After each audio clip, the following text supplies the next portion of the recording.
I'd rather die than live without freedom." This line could be the unspoken creed of Lelouch Lamperouge in a world where the Britannian Empire rules with tyranny, and freedom is a distant dream for the oppressed. Lelouch, a brilliant strategist and exiled prince, wields the Geass power to bend minds, not just for power, but for his unshakable ideal of freedom, for Japan, for his sister Nunnally, and for himself. But this ideal comes at a cost: manipulation, sacrifice, and the brink of death. His journey isn't just about chess-like strategies against Britannia or the Black Knights. It's a profound exploration of how Lelouch's pursuit of freedom drives every move, even if it means facing death rather than living in chains. Let's analyze Lelouch's ideal through his strategies, where "I'd rather die than live without freedom" shapes his every decision, from rebellion to sacrifice. Code Geass. It all begins when Lelouch, disguised as a student in Area 11, Japan under Britannian rule, stumbles upon CC, a mysterious woman who grants him the Geass, the power to command anyone's obedience. But Lelouch doesn't use this power for personal gain or revenge alone. He sees it as a tool to liberate Japan from Britannian oppression, believing freedom is worth any price, even death. His first major strategy is orchestrating the Shinjuku ghetto uprising, where he manipulates both Britannian forces and resistance fighters to defeat Clovis, his half-brother. Using Geass, Lelouch commands soldiers to turn on each other, sacrificing lives to secure victory, not for power, but for freedom. The freedom of Japan's people and his sister Nunnally, who he dreams of seeing live in peace. The moment Lelouch stands atop the battlefield declaring, "I will destroy Britannia and create a world where Nunnally can smile," shows his ideal. He'd rather die than live in a world without freedom, even if it means becoming a monster in others' eyes. As Lelouch forms the Black Knights, his strategies deepen, driven by this ideal.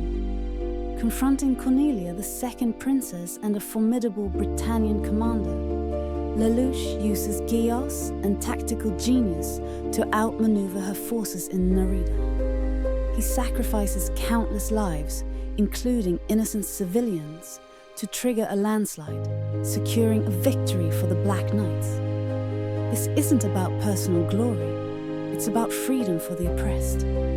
The moment Lelouch, masked as Zero, stands before the Black Knights, rallying them with promises of a free Japan, shows his willingness to die for this cause. But the cost of his strategies weighs on him. When Shirley Finette, a classmate and friend, discovers his identity, and he erases her memories with Geass, Lelouch faces the pain of losing connection. Yet he persists, believing freedom justifies sacrifice. The scene of Lelouch crying silently, holding Shirley's photo, proves he'd rather die than live without freedom, even if it means losing humanity or love. The battle with Suzaku Kururugi, Lelouch's childhood friend and now a Britannian knight, tests his ideal further. Suzaku, driven by loyalty to Britannia, opposes Lelouch's rebellion, believing order is better than chaos. In the battle at the Tokyo settlement, Lelouch uses Geass to command Suzaku to live, forcing him to survive a suicide mission, knowing it torments Suzaku's soul. This strategy isn't about victory, it's about freedom. Not just for Japan, but for Suzaku to break free from Britannia's chains, even if it means their friendship shatters. The moment Lelouch, as Zero, watches Suzaku's Lancelot fall, torn between guilt and resolve, shows his ideal. He'd rather die than live in a world where freedom is denied, even if it costs his closest bonds. When Suzaku later kills Lelouch's half-brother Euphemia, triggering the massacre at the Special Administrative Zone, Lelouch's strategy shifts. He uses Geass to manipulate the Black Knights into believing Euphemia's death was his plan, sacrificing his reputation to maintain their trust, all for freedom's sake. Lelouch's ideal reaches its peak in the Zero Requiem, his ultimate strategy to achieve true freedom. Facing Schneisel, the cunning Britannian strategist, Lelouch uses Geass to control the world, declaring himself emperor and creating chaos to unite humanity against him. This isn't about power, it's about freedom through sacrifice. By becoming the world's enemy, Lelouch ensures that after his death, humanity will reject tyranny, achieving lasting peace and freedom for Nunnally. The moment Lelouch, crowned as emperor, stands before the world, his Geass glowing, shows his resolve. He'd rather die than live without freedom, even if it means being hated and killed as a tyrant. When Suzaku, disguised as Zero, strikes the fatal blow, Lelouch smiles, knowing his death secures freedom for all, a sacrifice proving his ideal. The scene of Lelouch dying in Nunnally's arms, whispering, "I wanted to make a gentle world for you," confirms he'd rather die than live in bondage, finding peace in his final act. But Lelouch's strategies aren't just cold calculations. They reflect his inner conflict and love for Nunnally. When Nunnally becomes Britannia's viceroy, Lelouch faces the fear of losing her to the Empire's corruption. Yet he continues, believing freedom for her is worth any cost. In the battle at Damocles, when Schneisel traps Lelouch with FLEIJA bombs, Lelouch uses Geass to command Callan Kasuki, his loyal Black Knight, to fight on, sacrificing her trust to maintain his plan for freedom. The moment Callan cries, realizing Lelouch's manipulation, but still fights, shows Lelouch's ideal. He'd rather die than live without freedom, even if it means alienating those he loves. The scene of Lelouch holding Nunnally's hand, promising a peaceful world, reveals his heart. Freedom isn't just for Japan, but for his sister's smile, driving every strategy, even at death's door.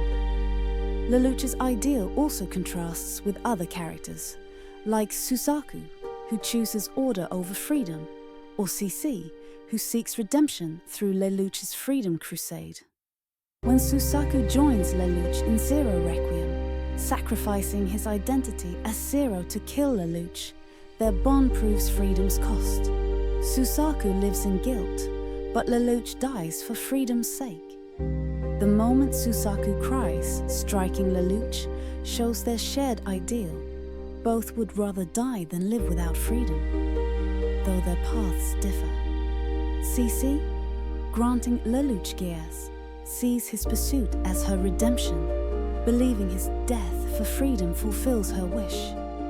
The scene of CC watching Lelouch's final moments, tears in her eyes, proves his ideal inspires others.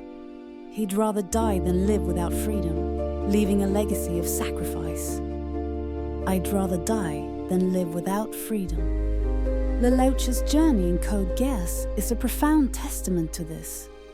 From the Shinjuku Uprising, through Narita, Tokyo Settlement, Damocles, to Zero Requiem, Lelouch's strategies, manipulating Clovis, outsmarting Cornelia, sacrificing Shirley, commanding Suzaku, and dying for Nunnally, reflect his ideal. Moments like rallying the Black Knights, facing Schneisel, losing Euphemia, and dying in Nunnally's arms not only shape Lelouch, but inspire viewers about freedom's cost. In Code Geass's harsh world, Lelouch reminds us that true freedom demands sacrifice, even death. He'd rather die than live in chains, fighting for a world where others can live free. What do you think of Lelouch's ideal and strategies? Share your thoughts.